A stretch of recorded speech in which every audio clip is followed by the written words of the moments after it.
en definitiva... Per mi, endavant, jo no tinc cap problema. Ho veig bé. I potser inclús si tenim alguna reunió més i tal, i profundim una miqueta amb les persones que fan o que estan a les altres associacions, poder també podien treure alguna cosa també bastant positiva, que tampoc la coneixem.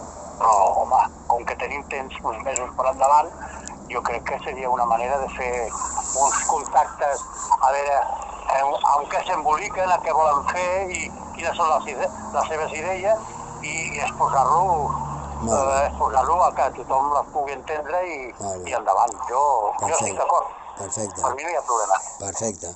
Bueno, doncs m'està dient vostè, en definitiva, amb les noves lletres... Jo crec que és més fàcil viure d'aquesta manera que no pas no. Estan abogant per un model de gestió al marge de l'administració. Un model de gestió que informi a l'administració de la mateixa manera que informa a qualsevol altre ciutadà. És això? Aquí està. Bueno, li has de dir que això està en línia amb les fórmules més modernes de gestió empresarial i d'organitzacions humanes. Molt bé, molt bé. Es tracta d'això. De tot el que es pugui fer, que es faci bé. Perfecte. Ui, doncs ha estat una entrevista molt...